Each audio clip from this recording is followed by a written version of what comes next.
तू अभी जो कर रहा था वो छोड़, क्योंकि अगले कुछ मिनट में जो तू सुनेगा वो तेरे सोचने का तरीका हमेशा के लिए बदल देगा। और मैं ये दावा नहीं कर रहा, मैं ये वादा कर रहा हूं। एक सवाल पूछता हूं तुझसे, तू कौन है? नाम मत बता, पता मत बता, काम मत बता, ये सब तो बाहर की चीजें हैं। मैं पूछ रहा हूं, वो जो अभी इस आवाज को सुन रहा है, वो जो अभी सांस ले रहा है, वो जो अभी सोच रहा है, वो असल में क्या है? तू शरीर है, तो जब तू सोता है और शरीर सो जाता है तब भी कुछ जागता है, वो क्या है? तू मन है, तो जब मन शांत होता है तब भी कुछ बचता है, वो क्या है? हिंदू धर्म के सबसे पुराने ग्रंथ उपनिषद कहते हैं को अहम, मैं कौन हूं? यही सबसे बड़ा प्रश्न है। और आज टुडे डिकोडिंग पर हम इसी प्रश्न की जड़ तक जाएंगे। आत्मा क्या है, कहां से आई, क्यों आई, और सबसे बड़ा सवाल, क्या वो कभी बनी भी थी? ये कोई धार्मिक प्रवचन नहीं है, ये तेरे अपने अस्तित्व का सबसे गहरा रहस्य है। और सुन, ये रहस्य किसी मंदिर में नहीं है, किसी किताब में बंद नहीं है, ये तेरे भीतर है। आज हम उसे खोलेंगे। लेकिन एक काम कर, अभी कमेंट बॉक्स में लिख दे, मैं तैयार हूं, बस इतना। और देखना, इस वीडियो के अंत तक तू ये लिखेगा नहीं, तू ये जिएगा। चल शुरू करते हैं। एक बहुत पुरानी कहानी है, मिथिला का दरबार, राजा जनक का दरबार। वही जनक जो सीता माता के पिता थे, लेकिन इतिहास में एक और वजह से उनका नाम अमर है। वो विधेय थे, यानी देह में रहते हुए भी देह से परे। उनके दरबार में एक दिन एक युवक आया, साधारण कपड़े, आंखों में तीव्र जिज्ञासा। उसने खड़े होकर पूछा, महाराज, यदि सब कुछ ईश्वर से बना है तो आत्मा कहां से आई? क्या वो भी बनी है? और यदि बनी है तो किसने बनाई? दरबार में सन्नाटा छा गया। यह प्रश्न सुनने में जितना सरल लगता है उतना ही विस्फोटक है, क्योंकि इसका उत्तर ढूंढते ढूंढते ऋषियों ने जंगल में वर्षों बिता दिए। और आज तू यहां बैठे बैठे वो उत्तर पाएगा। लेकिन उत्तर से पहले एक बात समझ, जो प्रश्न हम पूछते हैं वो हमारी सोच की सीमा बताते हैं। जब हम पूछते हैं आत्मा कैसे बनी, तो हम ये मान लेते हैं कि आत्मा बनी है। लेकिन क्या यही मान्यता सच है? छांदोग्य उपनिषद का 6ठा अध्याय खोल। वहां आचार्य उद्दालक अपने पुत्र श्वेत केतु को बताते हैं, सदैव सौम्य इदम मग्र आसीत। हे प्रिय, प्रारंभ में केवल सत्य था, केवल अस्तित्व था, एक था, द्वितीय नहीं था। सोच, यदि प्रारंभ में केवल एक था तो आत्मा अलग से कहां से आई? यही वो जगह है जहां आज का सफर शुरू होता है। तो उस दरबार में उस युवक के सवाल का जवाब देने के लिए एक वृद्ध ऋषि उठे। उनकी आंखें शांत थीं, चेहरे पर कोई उत्तेजना नहीं। उन्होंने कहा, पुत्र, पहले ये बता, जो बनता है उसका क्या होता है? युवक ने कहा, जो बनता है वो एक दिन नष्ट हो जाता है। ऋषि ने कहा, बिल्कुल सही। अब बता, क्या आत्मा नष्ट होती है? युवक चुप हो गया, और यही चुप्पी उत्तर थी। कठोपनिषद में यमराज स्वयं नचिकेता को बताते हैं, न जायते म्रियते वा कदाचित। ये आत्मा न कभी जन्म लेती है, न कभी मरती है, न ये कभी हुई है, न होगी। ये अजन्मा, नित्य, शाश्वत और पुरातन है। यमराज, जो मृत्यु के देवता हैं, वो कह रहे हैं कि आत्मा मेरे अधिकार क्षेत्र से बाहर है। सोच इसकी गहराई को। अब एक बात और, भगवत गीता के 2 अध्याय में श्री कृष्ण अर्जुन को समझाते हैं, नैनम छिंदन्ति शास्त्राणि नैनम दहति पावकः। इसे शस्त्र नहीं काट सकते, अग्नि नहीं जला सकती, जल नहीं भिगो सकता, वायु नहीं सुखा सकती। अब तू बता, जिस चीज को आग नहीं जला सकती, पानी नहीं बिगाड़ सकता, क्या वो चीज कभी बनाई जा सकती है? नहीं, क्योंकि जो बनाया जाता है वो किसी चीज से बनता है, और जो किसी चीज से बना हो वो नष्ट भी हो सकता है। आत्मा बनी नहीं है, वो है। अब यहीं से एक बड़ा रहस्य खुलता है। अष्टवक्र एक ऐसे ऋषि जिनका शरीर जन्म से 8 जगह से टेढ़ा था, लेकिन ज्ञान इतना सीधा था कि बड़े बड़े पंडित चुप हो जाते थे। वो राजा जनक को बताते हैं, त्वमेव चिदाकाशः, तू स्वयं चेतना का आकाश है। तू देखने वाला है, दिखने वाला नहीं। तू जानने वाला है, जाना जाने वाला नहीं। यानी जो आत्मा को खोज रहा है वो स्वयं आत्मा है। अब एक छोटा सा प्रयोग कर, अभी इसी पल। आंखें बंद कर, नहीं, वीडियो बंद मत कर, बस एक पल के लिए रुक। जो अभी सुन रहा है वो कौन है? क्या वो कान है? नहीं, क्योंकि कान तो बस माध्यम है। क्या वो दिमाग है? नहीं, क्योंकि दिमाग तो बस प्रक्रिया करता है। तो जो मैं सुन रहा हूं ये जानता है, वो कौन है? वो तू है, वो आत्मा है, वो उपस्थित है, बिना बने, बिना आए, बिना किसी कारण के। और अब सबसे जरूरी बात सुन। टुडे डिकोडिंग पर आज तुझे एक बात पता चली जो शायद किसी ने पहले इस तरह नहीं बताई। आत्मा के बारे में गलत सवाल पूछना ही सबसे बड़ी गलती है। आत्मा बनी कैसे? ये सवाल ऐसा है जैसे कोई पूछे अंधेरा कहां से लाएं, जबकि अंधेरा होता ही नहीं, केवल प्रकाश की अनुपस्थिति होती है। आत्मा बनी नहीं है, बाकी सब बना है, यही फर्क है। अब एक सवाल मन में आ रहा होगा, अगर आत्मा नहीं बनी तो ये सृष्टि कैसे बनी? ये शरीर, ये दुनिया, ये आकाश, ये नदियां, ये सब कहां से आया? चले कहानी सुनाता हूं। एक राजा था, बड़ा शक्तिशाली, अपनी जीवन भर की कमाई, राज्य, परिवार सब था उसके पास। एक रात वो सोया और उसने स्वप्न देखा। स्वप्न में वो एक साधारण मजदूर था, भूखा था, गरीब था। उसके पास ना घर था, ना परिवार था, कोई उसे नहीं जानता था। स्वप्न में उसने रोया, तड़पा, ईश्वर से पूछा, मेरे साथ ऐसा क्यों? और तभी नींद टूटी। उसने देखा वो राजा है, महल है, सब कुछ है। लेकिन उसके मन में एक प्रश्न उठा कि जब स्वप्न में था तो वो दुख इतना असली लगा, और जब जागा तो सब गायब हो गया। तो क्या ये जागृत अवस्था भी किसी बड़े स्वप्न का हिस्सा नहीं हो सकती? राजा ने ये प्रश्न एक ज्ञानी के सामने रखा। ज्ञानी ने कहा, राजन, दोनों सत्य हैं अपने अपने स्तर पर, और दोनों असत्य हैं अंतिम स्तर पर। सत्य केवल वो है जो दोनों का साक्षी है, जो स्वप्न में भी जानता था कि कुछ हो रहा है और जागने के बाद भी जानता है कि स्वप्न था। ये मांडूक के उपनिषद का सार है। 3 अवस्थाएं होती हैं, जागृत, स्वप्न और सुषुप्ति यानी गहरी नींद। लेकिन चौथी अवस्था है तुरीय, वो साक्षी अवस्था जो इन तीनों को देखती है। वही तू है। अब सृष्टि के प्रश्न पर आ। ब्रह्मांड पुराण और विष्णु पुराण में कहा गया है, जब कुछ नहीं था तब भी एक था। वो नारायण थे, जल में शयन करते थे और उनकी नाभि से कमल उगा। कमल से ब्रह्मा प्रकट हुए। ब्रह्मा ने सृष्टि रची।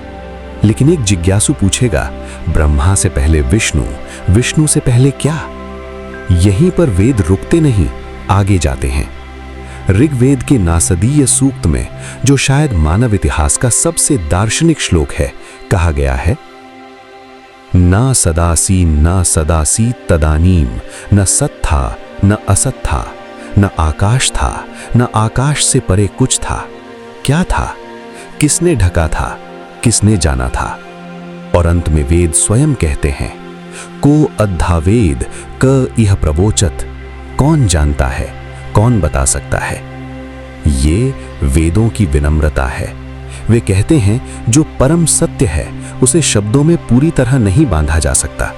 लेकिन एक बात स्पष्ट है, जो सब कुछ बनाता है वो खुद बना नहीं होता। जैसे मिट्टी से घड़ा बनता है, मिट्टी खुद नहीं बनती। वैसे ही जिस चेतना से ये सृष्टि प्रकट हुई, वो चेतना स्वयं अजन्मी है। अब एक दृष्टांत और सुन। जब तू सपना देखता है, उस सपने में तू अकेला नहीं होता, और लोग होते हैं, घर होते हैं, रास्ते होते हैं। कहां से आते हैं ये सब? तेरे ही मन से। तू ही बनाता है उन्हें अनजाने में। वो पात्र क्या तुझसे अलग हैं? नहीं, वो तेरे ही मन के हिस्से हैं।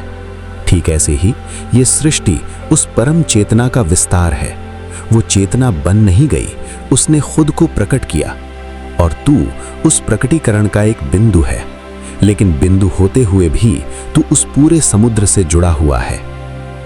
टुडे डिकोडिंग से आज ये समझ में आया ना, सृष्टि बनाई नहीं गई, प्रकट हुई, और जो प्रकट हुआ वो उसी एक का विस्तार है। अब एक बड़ा सवाल आता है। ठीक है, मान लिया आत्मा एक है, चेतना एक है, लेकिन फिर मुझे अलग क्यों लगता है? मुझे ये लगता है कि मैं अलग हूं, तू अलग है, मेरा घर, मेरा परिवार, मेरा दुख, ये मुझे बिल्कुल सच लगता है। ये सवाल तेरा ही नहीं, ये हर उस इंसान का सवाल है जिसने कभी जिंदगी के बारे में सोचा है। और इसका जवाब एक शब्द में है, माया।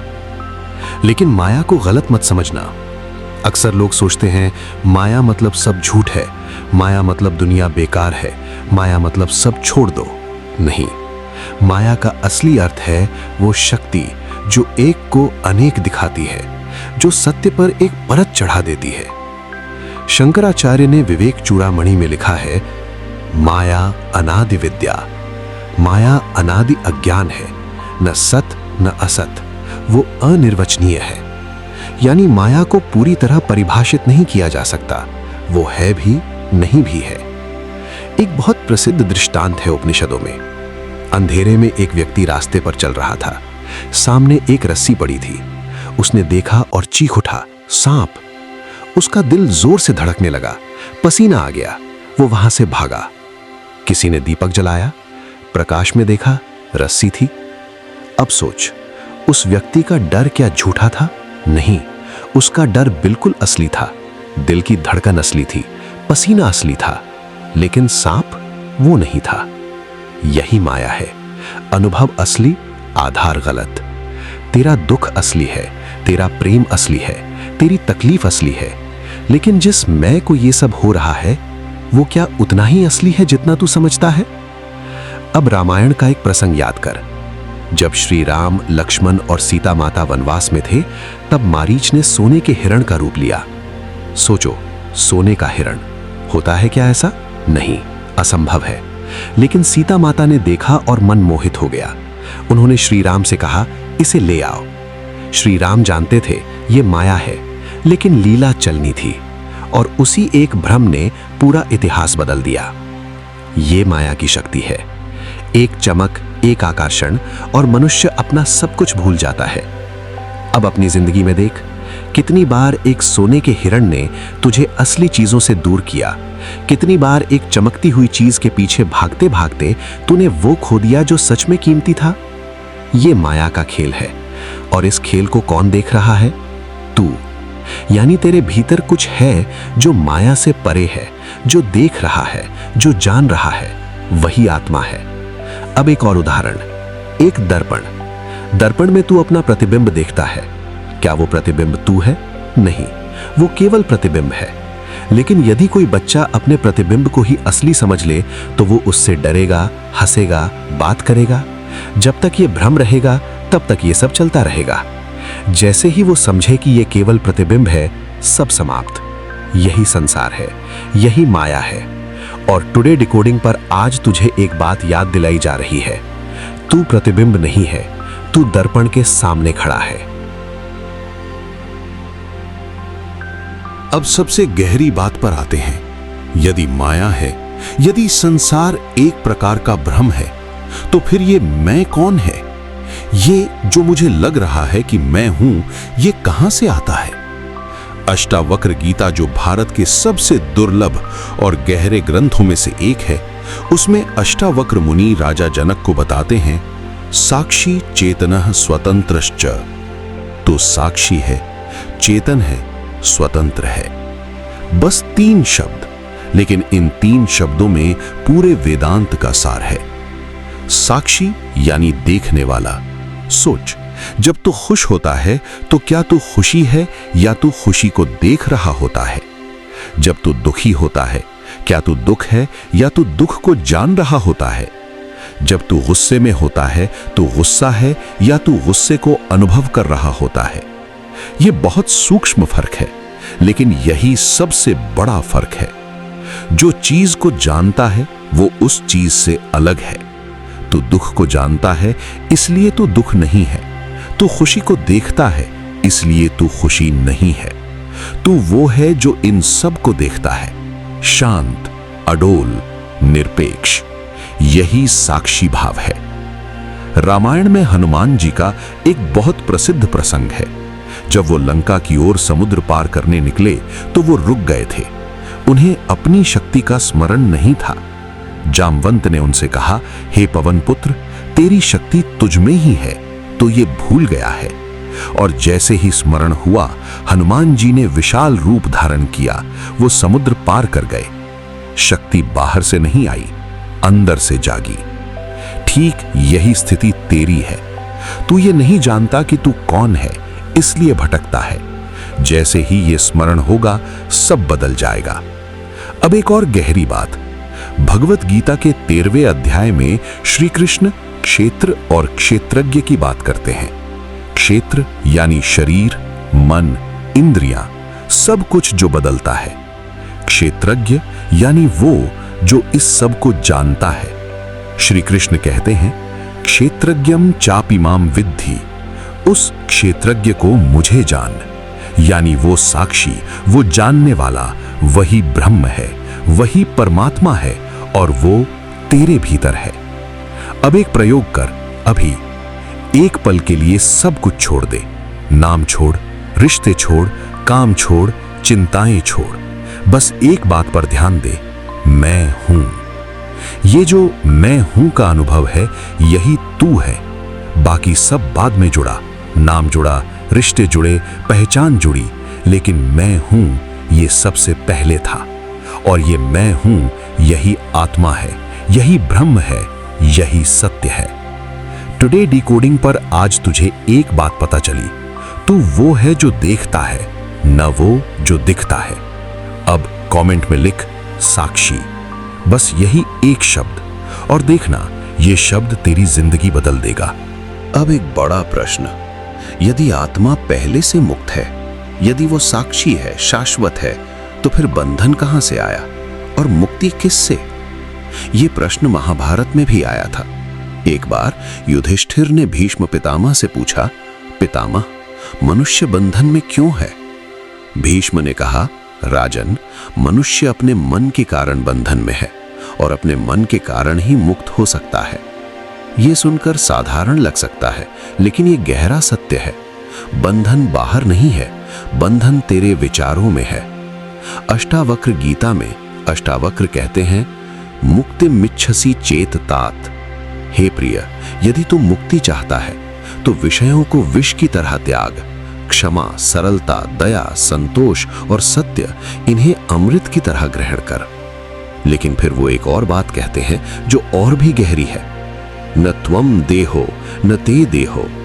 तू शरीर नहीं है, न शरीर तेरा है। तू चेतन हो, जीव नहीं। यही ज्ञान है। यानी पहले ये समझ कि तू कौन है, फिर देखेगा कि बंधन था ही नहीं। एक कहानी सुन। एक हाथी का बच्चा था। जब वो छोटा था तो उसे एक पतली रस्सी से खूंटे से बांधा गया था। वो बच्चा बहुत कोशिश करता, खींचता, लेकिन छोटा था, तोड़ नहीं पाता। धीरे धीरे उसने मान लिया कि मैं इस रस्सी को तोड़ नहीं सकता। जब वो बड़ा हुआ, शक्तिशाली हाथी बन गया, तब भी उसे उसी पतली रस्सी से बांधा जाता था और वो नहीं तोड़ता, क्योंकि उसने मान लिया था नहीं तोड़ सकता। ये रस्सी शरीर पर नहीं थी, मन पर थी। यही तेरा बंधन है। तूने मान लिया है, मैं सीमित हूं, मैं कमजोर हूं, मैं बस यही हूं। जबकि तू असीम है, तू शाश्वत है, तू वो चेतना है जो इस पूरे ब्रह्मांड में व्याप्त है। अब श्रीमद् भागवत में एक अत्यंत सुंदर श्लोक है, आत्मा वा अरे द्रष्टव्या श्रोतव्या मंतव्या निदिध्यासितव्या। आत्मा को देखो, सुनो, सोचो और ध्यान करो। ये बृहदारण्यक उपनिषद की बात है। याज्ञवल्क्य अपनी पत्नी मैत्रेयी को बता रहे हैं, जो कुछ भी प्रिय है वो आत्मा के कारण प्रिय है। पति, पत्नी, संतान, धन सब इसीलिए प्रिय है क्योंकि उनमें वो आत्मा है। कितनी गहरी बात है। तू किसी से प्रेम करता है। क्यों? क्योंकि उसमें वही चेतना है जो तुझ में है। तू अनजाने में उस परम सत्य से प्रेम कर रहा होता है, बस माध्यम बदल जाते हैं। और जब ये समझ आ जाए तो प्रेम और गहरा हो जाता है, क्रोध कम होता है, ईर्ष्या कम होती है, क्योंकि दूसरा तो असल में तू ही है। यही वेदांत का सबसे बड़ा उपहार है। टुडे डिकोडिंग से आज एक और बात सीखी। बंधन बाहर से नहीं आया और मुक्ति भी बाहर से नहीं आएगी। अब एक पल के लिए रुक। तू कितनी देर से ये सुन रहा है? इतनी बड़ी बड़ी बातें, आत्मा, माया, साक्षी, मुक्ति। एक सवाल, क्या ये सब सिर्फ सुनने की चीजें हैं या इन्हें जीने की जरूरत है? पुराणों में एक कथा है। एक साधक था, बड़ा विद्वान, वेद जानता था, उपनिषद जानता था, गीता कंठस्थ थी, हर बात का जवाब था उसके पास, लेकिन उसे चैन नहीं था। वो भटकता रहा, गंगा किनारे बैठा, पर्वत पर गया, गुरु ढूंढे। एक दिन एक बहुत वृद्ध, साधारण से दिखने वाले संत से मिला। उसने संत से पूछा, मुझे मोक्ष का मार्ग बताओ। संत ने कहा, तुझे किसने बताया कि तू बंधा है? साधक चुप। संत ने कहा, जा, और जब भी तेरे मन में ये आए कि मैं दुखी हूं, तो एक पल रुक और पूछ, ये दुख किसे हो रहा है? बस यही कर। साधक ने ये एकमात्र निर्देश मान लिया और कुछ महीनों बाद वो वापस आया। उसके चेहरे पर एक अलग शांति थी। उसने कहा, गुरुजी, मुझे अब पता चल गया। संत ने पूछा, क्या? उसने कहा कि दुख तो था, लेकिन जो पूछता था ये किसे हो रहा है, वो कभी दुखी नहीं था। यही बोध है, यही वो क्षण है। अब ये किसे हो रहा है, ये प्रश्न तू अपनी जिंदगी में ले जा। जब अगली बार तू थका हुआ हो, निराश हो, गुस्से में हो, एक पल रुक और पूछ, ये किसे हो रहा है? और देखना, उस पल एक अजीब सी शांति आएगी, क्योंकि जो पूछ रहा है वो कभी थका नहीं, कभी निराश नहीं, कभी गुस्से में नहीं। वो साक्षी सदा शांत है। अब विभीषण का प्रसंग याद कर। रावण के दरबार में विभीषण ने कहा था, भ्राता, सत्य को पहचानो, श्री राम से भेद मत करो। रावण ने नहीं माना। क्यों? अहंकार। और वही अहंकार उसके विनाश का कारण बना। अहंकार यानी मैं अलग हूं, मैं बड़ा हूं, मैं ही सब कुछ हूं, यही वो परत है जो सत्य को ढक देती है। लेकिन जब विभीषण ने श्री राम के पास आत्मसमर्पण किया तो क्या हुआ? वो लंका के राजा बने। समर्पण कमजोरी नहीं, समर्पण सबसे बड़ी शक्ति है, क्योंकि जब तू मैं को छोड़ता है तो वो परम शक्ति तेरे भीतर प्रवेश करती है जो तुझसे कभी अलग थी ही नहीं। अब एक और बात, तूने कभी महसूस किया होगा, कभी कभी एक पल के लिए सब कुछ बंद हो जाता है। सूर्यास्त देखते हुए, किसी प्रिय के साथ हंसते हुए, संगीत सुनते हुए एक पल के लिए मैं गायब हो जाता है, और वो पल बहुत सुंदर होता है। वो क्या था? वो साक्षी भाव था। वो एक पल के लिए आत्मा का प्रकाश था। तू उसे हमेशा ढूंढता है, हर खुशी में, हर प्रेम में, हर सफलता में, लेकिन जो तू ढूंढता है वो तेरे भीतर है, हमेशा से था। टुडे डिकोडिंग पर आज ये सुन, वो जो तू सबसे ज्यादा ढूंढता है, सबसे ज्यादा चाहता है, वो तू खुद है। हम आ गए इस सफर के अंत पर, लेकिन ये अंत नहीं है, ये शुरुआत है। मिथिला के उस दरबार में वापस जा, उस युवक के पास जो पूछ रहा था आत्मा कैसे बनी, क्यों बनी। अब वो युवक कहीं बाहर नहीं है, वो युवक तू है, और वो प्रश्न तेरा था और उत्तर भी तेरे भीतर है। अष्टावक्र मुनि ने राजा जनक को जो आखिरी बात कही वो ये थी, यत्र विश्वम इदम भाति, जहां ये सारा ब्रह्मांड प्रतीत होता है जैसे समुद्र में तरंगे, वो तू है, ऐसा जान। समुद्र में तरंगे उठती हैं, अलग अलग लगती हैं, लेकिन है सब समुद्र। तू तरंग नहीं, तू समुद्र है। अब सृष्टि का पूरा रहस्य एक बार फिर समझ। छांदोग्योपनिषद कहता है तत्वमसि, वो तू है। बृहदारण्यक उपनिषद कहता है अहम ब्रह्मास्मि, मैं ब्रह्म हूं। मांडूक्य उपनिषद कहता है अयम आत्मा ब्रह्म, ये आत्मा ब्रह्म है।